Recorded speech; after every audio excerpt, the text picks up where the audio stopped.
Hello, माझं नाव doctor Tejas Pawar आहे. आज आपण Vithamai naturopathy college and yoga सेंटरसाठी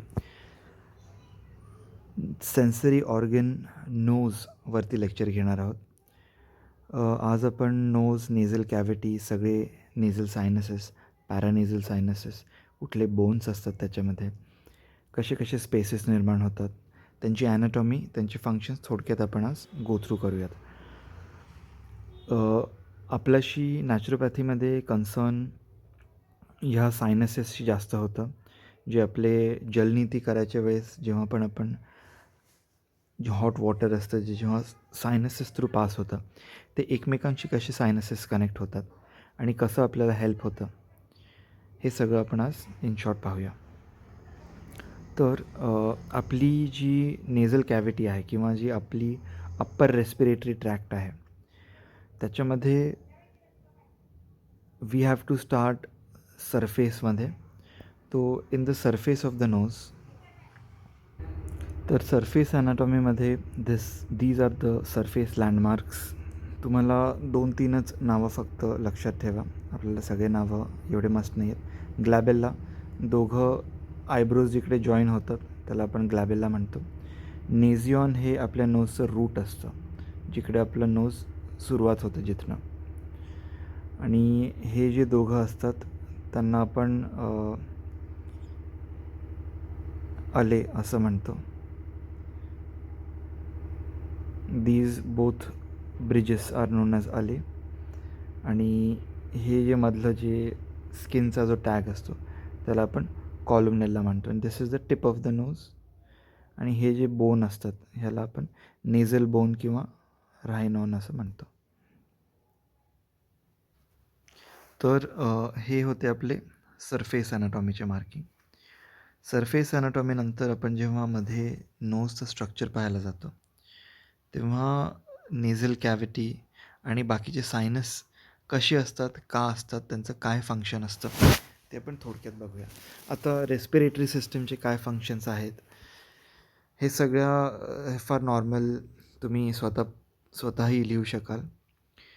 oxygen provide करणे, जे पण आपण एअर इनहेल करतो आहे त्याला फिल्टर करणे, नाकामध्ये जे केस असतात ते फिल्टर करतात, त्याला ह्युमिडिफाय करतात, आपल्या नाकामध्ये जे पण सिक्रिशन्स असतात ते त्या एअरला थोडंसं मॉइस्ट करतात, सो दॅट ती एअर टोचणार नाही मध्ये, हार्श नाही होणार, लंग्सपर्यंत नीट प्रकारे पोचेल. जर सपोज काही पोल्युटंट्स असतील, काही स्मोक असेल, काही पोल्युशन असेल जास्त, तर त्याला फिल्टर करणे. आणि जे जे बॅक्टेरिया आहेत, बाहेरचे व्हायरसेस आहेत, त्या बॅक्टेरिया आणि व्हायरसेसला मारणे. All of this is the function of the upper respiratory tract. तर अप्पर रेस्पिरेटरी ट्रॅक्ट आपल्या थ्रोटपर्यंत, इथपर्यंत, लॅरिंग्स फॅरिंग्सपर्यंत is the upper respiratory tract. ह्याच्यामध्ये काय काय येणार आहेत, एक एक एक एक स्ट्रक्चर पाहता जरा. सगळ्यात आधी आपण सायनसेस व्हिज्युअलाइज करूया आणि ते सायनसेस कसं काय एकमेकांशी कम्युनिकेट करून नेझल कॅव्हिटीमध्ये ड्रेन करतात ते आपण पाहूया. तर हे जे आहेत these are the frontal sinuses.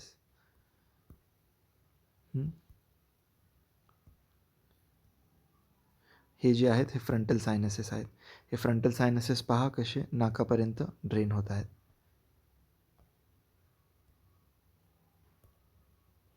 हे जे आहेत हे एथमॉइड सायनसेस आहेत.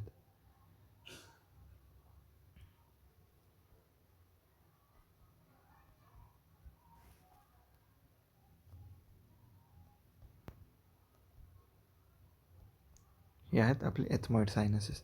हे जे आहेत हे आहेत आपले मॅक्झिलरी सायनसेस. ऑलराईट. ही इकडे टंग आहे, हार्ड पॅलेट, त्याच्या खाली टंग, अप्पर जॉ, आणि हे टंग, हे मधली जी आहे ती युव्युला. हे वरती जे आहे ते आहे सॉफ्ट पॅलेट. सॉफ्ट पॅलेटच्या वरती असते आपले हार्ड पॅलेट.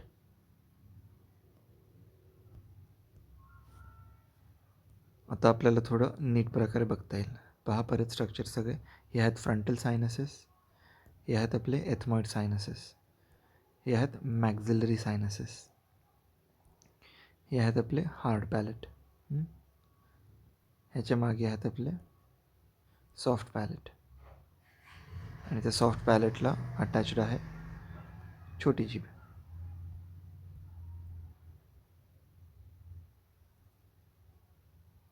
इथे आणखीन एक सायनस आहे जे ह्यांनी इकडे दाखवलेलं नाही आहे. जो स्फिनॉइड बोन असतो आपला, तर इकडे एक there is another sinus known as sphenoid sinus. हे पहा शॉर्टमध्ये दीज आर द सायनसेस. आपली नेझल कॅव्हिटी आहे. फ्रंटल सायनसेस आपण हे दोन पाहिलेले आहेत. इथमॉइड सायनसेससुद्धा आपण दोघं पाहिलेले आहेत. नेझल कॅव्हिटी आपली विच इट इज. त्यानंतर मॅक्झिलरी सायनसेस आहेत, हे सुद्धा आपण पाहिलेले आहेत. तर आपले सगळे जे सायनसेस होते 4 मेजर सायनसेस आपले डन आहेत. आता येऊया आपण थोड्याशा कॉम्प्लेक्स पार्टकडे. आता हे पहा, जेव्हा पण आपण ब्रीद इन करतो, जेव्हा आपण श्वास घेतो, तेव्हा जी पण आपली हवा असते ती नोजमध्ये जाऊन लंग्सपर्यंत पोचते. त्याच्या आधी बरेचसे ओपनिंग्स, बरेचसे सायनसेस, आपली युस्टेशियन ट्यूब कानामधली जी आपण त्या दिवशी बघितली होती, नेझोलॅक्रिमल डक्ट, युस्टेशियन ट्यूब्स, हे सगळे एका सेगमेंटमध्ये आपल्या नोजमध्ये ओपन होत असतात आणि ते नोजमध्ये जाऊन हार्ड पॅलेटच्या मागे येऊन सॉफ्ट पॅलेटून खाली ड्रिप होतात आपल्या टंगच्या बॅक साईडवरती. आता इंटरनल स्ट्रक्चर कसे आहेत, नोजला जर आपण मधून बघितलं तर ते कसं दिसणार. आपण हे सगळे जे कार्टिलेजेस आहेत नोजचे ते हाईड करून टाकू so that we can see properly. Alright, ही नेझल कॅव्हिटी आहे. आता ह्या नेझल कॅव्हिटीमध्ये फोल्ड्स असतात 3. हे 3 फोल्ड्स आहेत. हे आहे इन्फिरियर कॉन्का, हा आहे मिडल कॉन्का आणि हा आहे सुपिरियर कॉन्का. तर जेव्हा पण हे बघा, ह्या साईडला तुम्ही बघत असाल, जेव्हा पण हवा मध्ये जाते नोजमध्ये, तेव्हा look at this is the inferior concha, this is the middle concha आणि ह्यांच्यावरती इकडे आहे सुपिरियर कॉन्का. हे फोल्ड्स आहेत, ते जस्ट कार्टिलेजिनस फोल्ड्स आहेत हे. आणि हे जे सेंटरचा जो पार्ट आहे तो आहे आपला नेझलचं सेप्टल कार्टिलेज. हे कार्टिलेज फक्त पुढचंच असतं. या कार्टिलेजला इथे जो बोनची जी प्लेट, स्कलची बोनची जी प्लेट आपल्याला बऱ्याचदा नाकाला टच केल्यानंतर आपल्याला इथे ही जी प्लेट लागते, ही बोनची प्लेट असते एवढी. तर जे 3 कॉन्का आहेत हे किंवा turbinates, they are known as superior, middle and inferior concha or superior, middle and inferior turbinate. आता ह्या तिघं फोल्ड्समध्ये ह्यांचं सिग्निफिकन्स काय आणि हे फोल्ड का बरं आहेत, म्हणजे what is the purpose of these folds. तर हे जे फोल्ड्स आहेत ह्यांचा जो बेस असतो इकडे, ह्या बेसमध्ये बरेचसे सायनसेस, जे आपण आता 4 सायनसेस बघितले, त्यांचे ड्रेनेज ह्या टर्बिनेट्सच्या बेसला किंवा इथून असे पाणी ते गळतं त्यांच्यातून. तो दीज फोल्ड्स ह्यांचं फंक्शन आहे, जेव्हा पण आपण श्वास मध्ये घेतो तेव्हा सरफेस एरिया इन्क्रीज करणे आणि जी हवा आपण ब्रीद इन करतो आहे त्यांचं ह्युमिडिफिकेशन करणे, आणि जे पण सायनसेस आहे, टिअर्स आहेत, आपण आय ड्रॉप्स टाकलेत, इयर ड्रॉप्स टाकले, जे पण आहेत, all of those waste materials ते नोजमध्ये ड्रेन आउट करणे. नोजमधून ते माउथमध्ये जातात आणि स्टमक थ्रू बाहेर जातात. जे माउथ थ्रू बाहेर जात नाही ते नोजमध्ये राहून किंवा फॅरिंग्स लॅरिंग्समध्ये फॅगोसायटोज होऊन जातात. So that is the function of these 3 turbinates, to increase the surface area and to increase immunity of the body and to provide as drainage pathway for secretions of the eye, secretions of the nose, secretions of the ear. हे सगळ्यांना drain करते ते माउथमध्ये. आता हे झालं आपल्या नोजचं. नोजच्या अजून तुम्ही मागच्या पोर्शनमध्ये याल तर तुम्हाला एक नवीन स्ट्रक्चर भेटेल, दॅट इज नेझोफॅरिंग्स. तर नाकाचं जे आउटलेट असतं ते एक वेगळं आहे आणि एक ओरल कॅव्हिटी आणि एक ओरोफॅरिंग्स असतं. जे पण आपण जेवतो ते आपल्या ओरोफॅरिंग्समध्ये येतं, जे पण आपण ब्रीथ करतो ते आपल्या नेझोफॅरिंग्समध्ये येतं.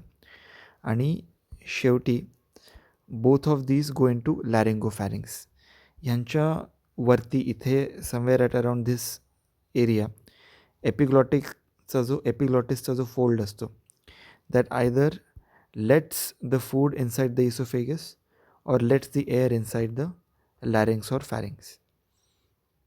हे आहे आपली विंड पाईप.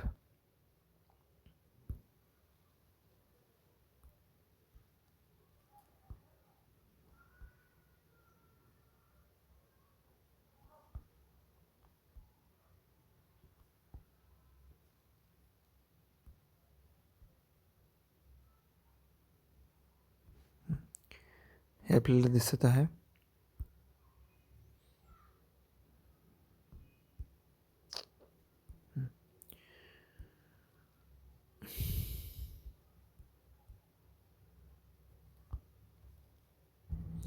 ओके, हे आहेत आपले false vocal cords, true vocal cords. हे आपले वोकल कॉर्ड्स आहेत. यांच्यावरतीच आता मी ते हाईड केलं, त्याच्यामुळे ते एपिग्लॉटिस पण त्याच्याबरोबर हाईड होऊन गेला. बट प्लीज थोडासा व्हिज्युअलाइज करायचा प्रयत्न करा. हे आपले वोकल कॉर्ड्स आहेत.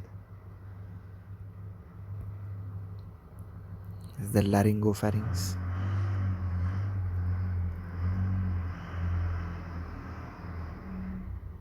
ऑलराईट. तर मग this will go to oesophagus outlet, आणि हे जे आहे ते आहे आपलं विंड पाईप. ठीक आहे. इथे वोकल कॉर्ड्स आहेत. जसं आपण विंड हवा बाहेर सोडतो तसे ते वोकल कॉर्ड्स व्हायब्रेट होतात. सिम्पल आहे. प्लीज थोडंसं व्हिज्युअलाइज तुम्हाला एकदा आता दिसलं आहे कुठे कुठे काय काय आहे. वोकल कॉर्ड्स ह्यांचे कुठेतरी वरती इकडे एपिग्लॉटिस वगैरे असणार आहे, तो हाईड होऊन गेला माझ्याकडनं चुकून. पण हे आपला बाकीचं विंड पाईप आहे. तो हे नोजची ॲनाटॉमी झाली आहे. तर नोजमध्ये मोस्ट इम्पॉर्टंट आपण नोज घेतला होता, कारण की आपल्याला त्याचं सेन्सरी ऑर्गन म्हणून आपण टॉपिक घेतला आहे त्याचा. तर आपण नर्व सप्लाय, ब्लड सप्लायकडे आता जरा वळूया.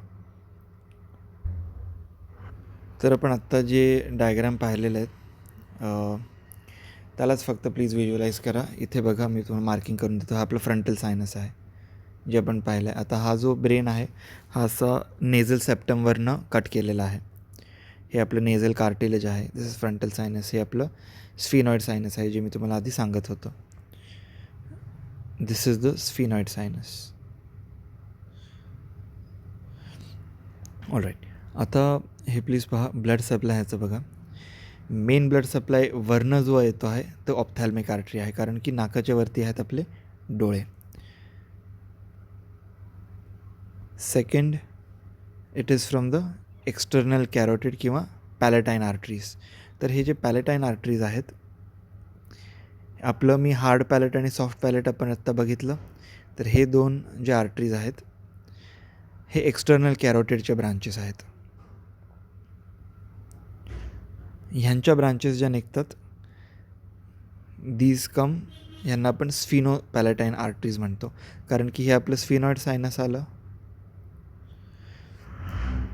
सिन्स हे स्फिनॉइड सायनसच्या जवळ आहे, these arteries are known as sphenopalatine arteries. तर कुठल्या आर्टरीज आहेत बघा. वरनं आपली ऑप्थॅल्मिक आर्टरी आहे, त्याचे ब्रांचेस ऑप्थॅल्मिक आर्टरीचे ब्रांचेस, आणि खालनं आहेत आपली पॅलेटाईन आर्टरीज किंवा स्फिनो पॅलेटाईन आर्टरीज. आता हे जे सगळे आर्टरीज आहे हे एक एरिया बनवतात. वरनं आपली ऑप्थॅल्मिक, इथनं आपली स्फिनो पॅलेटाईन आणि पॅलेटाईन पॅलेट. आपण हार्ड पॅलेट आणि सॉफ्ट पॅलेट बघितलं, त्या नावानंच हे पॅलेटाईन आर्टरी हे नाव आलेलं आहे. ऑप्थॅल्मिक आर्टरी आणि लिपपासनं जी आर्टरी येत आहे that is the facial artery.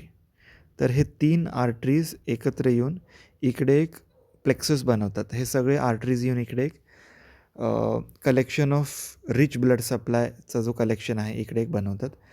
आपण बरेचदा नोटीस केलं असेल, पहा, नाकाला इंजुरी होते किंवा लहान मुलांना नाकातून ब्लिडिंग खूप आरामात होतं, खूप ड्रायनेस झालं, नाकाची जी स्किन आहे ती खूप ड्राय होऊन गेली, आणि जर ती डिस्टर्ब झाली किंवा ते लहान पोरांनी बोट घालून ते नाकातलं मेकूड काढण्याचा प्रयत्न करण्यात ही स्किन डॅमेज करून टाकली, तर जेव्हा पण इकडची जर स्किन डॅमेज झाली, इकडे ब्लड सप्लाय इतका रिच असतो कारण की 3 मोठमोठ्या आर्टरीज इकडे येऊन ब्लड सप्लाय देत आहेत. एक आहे फेशियल आर्टरी, एक आहे ऑप्थॅल्मिक आर्टरी, इथे आहे फेशियल आर्टरी आपली, वरनं आहे आपली ऑप्थॅल्मिक आणि खालनं आहे आपली पॅलेटाईन. तर all of these 3 arteries will come together to form a zone of extremely rich blood supply. तर हा जो झोन आहे याला आपण लिटल्स एरिया म्हणतो.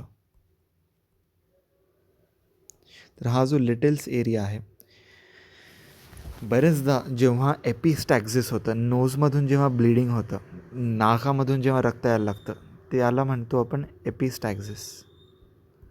दिस इज नोज ब्लीड. जेव्हा पण नोज ब्लीड होतो तेव्हा हे 3 आर्टरीज रिच ब्लड सप्लायचा जो एरिया बनवतात, लिटल्स एरिया, ह्या एरियाला जेव्हा ट्रॉमा होतो, इकडे इंजुरी होते, तेव्हा आपल्याला एपिस्टॅक्झिस किंवा नोज ब्लीड हे बघायला भेटतं. आर्टरीज लक्षात ठेवा, ऑप्थॅल्मिक आर्टरी, फेशियल आर्टरी आणि पॅलेटाईन और स्फिनोपॅलेटाईन आर्टरीज. हे आहे लिटल्स एरिया. आपल्यामधून if you want to be more specific exactly किती आर्टरीज आहेत तेवढं असे सगळे नाव आहेत. गरज नाही आहे ह्या एक्झाममध्ये. बेसिकली जेवढे मी सांगितल्यात आर्टरीज तेवढ्या तुम्ही थोडक्यात जरी लिहिल्या, that will still be enough. The process of olfaction, or smelling, begins with hair-like cilia that line the nasal cavity. This lining is called the olfactory epithelium. As air enters the nasal cavity, some chemicals in the air bind to and activate nervous system receptors on the cilia. This stimulus sends a signal to the first-order neurons connected to the epithelial cells. The signal is carried by these neurons from the nasal cavity through openings in the ethmoid bone and then to the olfactory bulbs of the brain. The signals then move from the olfactory bulbs along the olfactory tracts. Cortex. तर हे आपलं नोजवरती lecture, सायनसेसवरती हे lecture आपलं complete होतं आहे. Sense ऑर्गन्समध्ये basic प्रश्न येतात, एवढ्या डीपपर्यंत कोणी जात नाही. आपल्याला एपिग्लॉटिस एक बघायचं असेल तर हा बघून घ्या. लॅरिंग्सचा वेस्टिब्यूल आहे हा. डायजेस्टिव्ह सिस्टम करताना आपण एपिग्लॉटिस करूया. मी फॉर शुअर दाखवेल तुम्हाला नीट प्रकारे. ॲज ऑफ राईट नाव आपला नोज हा टॉपिक नीट प्रकारे झाला आहे. All right, thank you.